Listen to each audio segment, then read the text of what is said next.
আসসালামু আলাইকুম। এখন আমি চাউলের গুঁড়া না শুকিয়ে কিভাবে কাঁচাই সংরক্ষণ করে রাখি এবং গ্যাসের চুলায় মাটির হাঁড়িতে পারফেক্টভাবে চিতল পিঠার রেসিপি শেয়ার করি, এটাই আপনাদের সাথে শেয়ার করব। পুরো ভিডিও জুড়ে আশা করি আপনারা আমার সাথেই থাকবেন।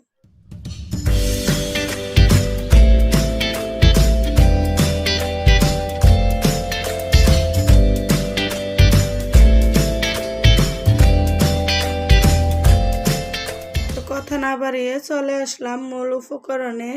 এখানে আমি 4 কেজি চাউলের আটা ভাঙিয়ে নিয়ে আসছি, আতপ চাল। তো মিল থেকে ভাঙিয়ে নিয়ে আসছি। এটা শুকাইলে বেশি একটা পিঠা ভালো হয় না, এই কারণে আমি শুকানো বাদে কাঁচাই সংরক্ষণ করে রাখবো। তো এখানে একটা বক্স নিয়েছি, বক্সে এক বক্স পুরা। এটা আমি 1 সপ্তাহ 15 দিন নর্মাল ফ্রিজে রেখে খেতে পারবো, এই কারণে বক্সে রেখেছি। আর এখানে একটা আটার প্যাকেট নিয়েছি, এই আটার প্যাকেটটা পুরো ভরে আমি ডিপ ফ্রিজে 1 মাস এবং 6 মাস পর্যন্ত সংরক্ষণ করে আমি চাউলের আটাটা যে কোনো কিছু করে খেতে পারবো।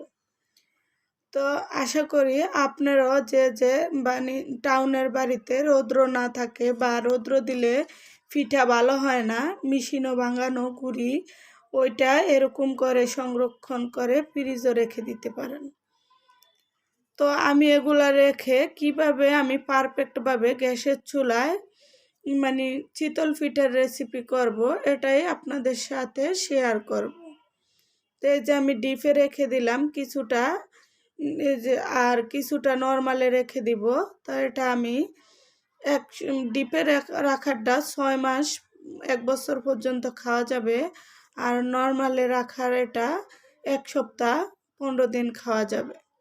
আর কিছুটা নিয়েছি আমি অল্প কিছু, এটা আমি 2-1 দিনের মধ্যেই বা কোনো আটা মিশিয়ে সাথে কিছু করে নিব, তো শুকিয়ে রেখে দিব। তো এই কারণে একটা শ্রেণীতে নিয়ে নিচ্ছি, নিয়ে বারান্দায় আমার অনেক রোদ আছে, ওখানে আমি রৌদ্র দিয়ে দেব। দিয়ে চলে আসলাম আমি চিতল পিঠার রেসিপিতে। এখানে কুসুম গরম পানি নিয়েছি, যেমন হাত দেওয়া যায় ওরকম। তো পানিটা নিয়ে একটা পাতিলে দিয়ে দিচ্ছি, তার সাথে স্বাদ মতো লবণ দিয়ে দিব। দিয়ে আমি আস্তে আস্তে চাউলের আটা দিয়ে ডোটা হওয়া না পর্যন্ত মিশিয়ে নিব।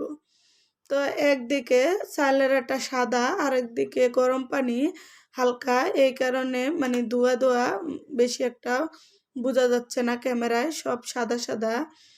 তো এরকম করে একদম নেড়ে ছেড়ে আমি ডোটা করে নিব, যতক্ষণ পর্যন্ত না হয় ততক্ষণ পর্যন্ত। তো আপনারা যে যেখান থেকে ভিডিওটা দেখছেন অসংখ্য অসংখ্য ধন্যবাদ। তো অনেকে হয়তো দেখছেন সাবস্ক্রাইব করেন না, প্লিজ দয়া করে একটা সাবস্ক্রাইব করবেন। তো আমি এটা রেস্টে রেখে দিব 10 মিনিটের জন্য বা আধা ঘন্টার জন্য। তো 10 মিনিট আধা ঘন্টা পরে আমি চলে আসলাম, ডোটা ঘন হয়ে এরকম হয়ে গেছে। তো এখন আমি একটা মাটির হাঁড়ি নিয়েছি, নিয়ে ভালোভাবে ধুয়ে চুলাতে বসিয়ে দিচ্ছি।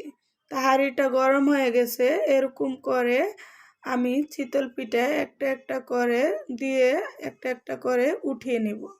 তো গ্যাসের চুলায়ও কীভাবে এত পারফেক্টভাবে চিতল পিঠা হয়, এটাই আপনাদের সাথে শেয়ার করা। কারণ মেশিনে ভাঙানো হলো হাজো গুঁড়ি, আর একটু হালকা গরম পানি দিলে চিতল পিঠাটা এরকমই হয় এবং অনেক স্মুথ সুন্দর হয়। তো আপনারা বলছি যে সাবস্ক্রাইব দিবেন, সাবস্ক্রাইবের পাশে থাকা বেল বাটন চাপ দিবেন, যে পরবর্তীর ভিডিওর নোটিফিকেশন আপনাদের সামনে চলে আসে, সবার আগে দেখতে পারেন। তো আপনারা দেখছেন পিঠাগুলা কতটা সুন্দর এবং একদম মাটির চুলার মতো লোভনীয় হয়।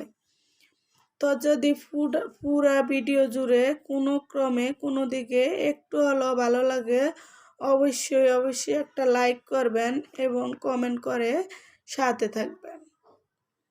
তো এই যে দেখেন এরকম করে আমার সবগুলা পিঠা হয়ে গেছে। তো এগুলা আমরা আজকে এখানে শুটকি ভর্তা বেটে নিচ্ছি, এগুলা দিয়ে খেয়ে নিব। আর মাংস টাংস তো দিয়ে খাওয়া যায়, তা আমাদের থেকে ভর্তাটাই সবচেয়ে মজা লাগে। তার কি আবার নেক্সট ভিডিও পর্যন্ত পাশে থাকবেন। আল্লাহ হাফেজ।